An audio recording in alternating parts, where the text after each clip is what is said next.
नमस्कार, कैसे हैं आप सब। मैं हेमलता शाह के आप सभी का स्वागत करती हूं एक्यू हेल्थ केयर में। आज का हमारा टॉपिक है ऑर्गन क्लॉक। कुदरत ने हमारे शरीर में एक घड़ी फिट की हुई है जिसमें कि उसने हर ऑर्गन के लिए 2-2 घंटे का टाइम दिया हुआ है, जिस 2 घंटे के दौरान वो ऑर्गन जो है मैक्सिमम एक्टिव होता है। ऐसा नहीं है कि उन 2 घंटों के बाद वो ऑर्गन काम करना बंद कर देगा, लेकिन उन 2 घंटों के दौरान वो अंग जो है अपनी सबसे ज़्यादा एक्टिविटी के साथ, सबसे ज़्यादा ऊर्जा के साथ काम कर रहा होता है। कहा भी जाता है कि हम प्रकृति के जितने करीब रहेंगे, हम उतने ज़्यादा स्वस्थ रहेंगे। अगर हम अपनी दिनचर्या को ऑर्गन क्लॉक को ध्यान में रखते हुए व्यवस्थित कर लेते हैं तो हम बहुत सारी बीमारियों से बच जाएंगे।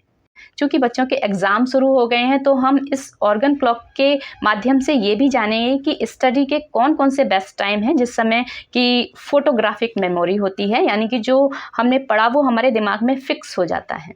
तो ऑर्गन क्लॉक के हिसाब से हमारे दिन की शुरुआत होती है सुबह 3 बजे से।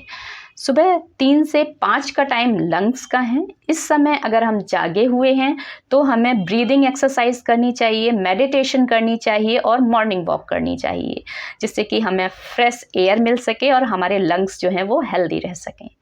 ये स्टडी के लिए भी बहुत ही अच्छा टाइम है। इस समय हमारे रक्त में शीतलता और शुद्धता अधिक होती है। शीतलता और शुद्धता यानी कि ऑक्सीजन अधिक होती है। ऑक्सीजन हमारे ब्रेन का फूड है। जितना ज़्यादा ऑक्सीजन हमारे ब्रेन में जाएगा, हमारा ब्रेन उतना ज़्यादा एक्टिव होगा। तो इस समय बच्चे स्टडी कर सकते हैं। बहुत ही अच्छा टाइम है स्टडी के लिए भी। सुबह 5 से 7 बजे का टाइम है वो लार्ज इंटेस्टाइन का है। लार्ज इंटेस्टाइन, जिसको कि हम बड़ी आंत भी कहते हैं, बड़ी आंत में हमारा अनडाइजेस्टेड फूड जो है वो स्टोर हो जाता है।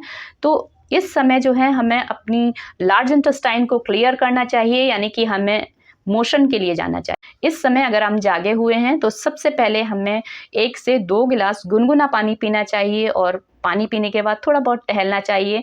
तो डेफिनेटली हमें प्रेशर बनेगा और हमारी जो लार्ज इंटेस्टाइन है बहुत ही अच्छे से क्लियर हो जाएगी। जो लोग सुबह 5 से 7 बजे तक सोए हुए होते हैं, जिस समय की लार्ज इंटेस्टाइन मैक्सिमम एक्टिव होती है, अगर वो ये टाइम सोते हुए बिता देते हैं तो 99% लोगों में कॉन्स्टिपेशन का यही कारण होता है। तो हमें 7 बजे से पहले उठ जाना चाहिए और अपनी लार्ज इंटेस्टाइन को क्लियर कर लेना चाहिए। अब सुबह 7 से 9 बजे का टाइम स्टमक का है। ये वो टाइम है जब हमें अपनी पेट पूजा स्टार्ट करनी चाहिए। अपने दिन का हैवीएस्ट मील हमें ब्रेकफास्ट में लेना चाहिए। कहते भी हैं कि हमें ब्रेकफास्ट जो है एक किंग की तरह करना चाहिए। अब 9 से 11 का टाइम आता है स्प्लीन का और पैनक्रियाज का। पैनक्रियाज से डाइजेस्टिव जूस सेक्रेट होते हैं। जो हमने 9 बजे नाश्ता किया है उसको डाइजेस्ट करने के लिए पैनक्रियाज से डाइजेस्टिव जूसेस सेक्रेट होते हैं जो कि डाइजेशन में हेल्प करते हैं। और स्प्लीन जो होती है वो हमें कंसंट्रेशन में हेल्प करती है, हमें क्लियर थिंकिंग देती है। तो स्टडी के लिए भी ये बेस्ट टाइम है। 11 से 1 का टाइम हार्ट का होता है। इस समय हार्ट अपनी मैक्सिमम एक्टिविटी के साथ काम कर रहा होता है, यानी कि सबसे ज़्यादा एनर्जी इस समय हार्ट में होती है। हार्ट हमारे पूरे बॉडी में ब्लड को पंप करता है। यही वो समय है जिसमें सबसे ज़्यादा हार्ट अटैक होते हैं। तो इस समय जो है हमें उत्तेजना से भरकर कोई काम नहीं करना चाहिए। इस समय हमें बाहर धूप में जाना भी अवॉइड करना चाहिए। ये हमारे लंच के लिए बेस्ट टाइम है। हमें 1 बजे से पहले लंच कर लेना चाहिए। दोपहर 1 से 3 बजे का टाइम होता है स्मॉल इंटेस्टाइन का। स्मॉल इंटेस्टाइन हमारे डाइजेस्टेड फूड से न्यूट्रिएंट्स को एब्जॉर्ब करती है। तो स्मॉल इंटेस्टाइन जितने अच्छे से एब्जॉर्प्शन करेगी, हमारे बॉडी को पोषण उतने अच्छे से मिलेगा।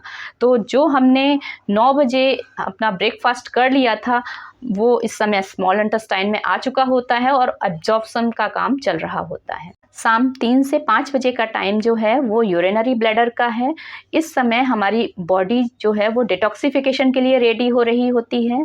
इस टाइम हमें पानी पीना चाहिए और यही वो टाइम है जब हमें अपने यूरिनरी ब्लैडर को खाली कर लेना चाहिए, यानी कि यूरिन पास करने के लिए जाना चाहिए। ये स्टडी के लिए भी बेस्ट टाइम है। बच्चे इस समय भी स्टडी कर सकते हैं। शाम 5 से 7 बजे का टाइम जो है वो किडनी का है। किडनी हमारे शरीर में लिक्विड डिटॉक्सिफिकेशन का काम करती है और केमिकल्स को बैलेंस करती है। यही वो बेस्ट टाइम है जब हमें अपना डिनर कर लेना चाहिए और डिनर के बाद हमें थोड़ा सा वॉक के लिए भी जाना चाहिए। रात 7 से 9 बजे का टाइम पेरिकार्डियम का है। इस समय पेरिकार्डियम में ऊर्जा सबसे ज़्यादा होती है। पेरिकार्डियम जो है ब्रेन और हार्ट के लिए सपोर्ट सिस्टम है, तो ये स्टडी के लिए भी बेस्ट टाइम है। इस समय बच्चे जो पढ़ेंगे वो उनके ब्रेन में फिक्स हो जाएगा और बहुत ही आसानी से उसको वो रिकॉल भी कर पाएंगे। और यही बेस्ट टाइम है जिस समय हमें अपने टाइम को अपने फैमिली मेम्बर्स के साथ स्पेंड करना चाहिए, जो कि आपकी हेल्थ के लिए भी अच्छा रहेगा और आपके फैमिली मेम्बर्स की हेल्थ के लिए भी अच्छा रहेगा। रात 9 से 11 का टाइम जो है वो ट्रिपल वार्मर का है। ट्रिपल वार्मर में हमारी एंडोक्राइन ग्लैंड आती हैं, यानी कि इस समय जो है हमारे एंजाइम्स और हमारे हार्मोन की बैलेंसिंग हो रही होती है।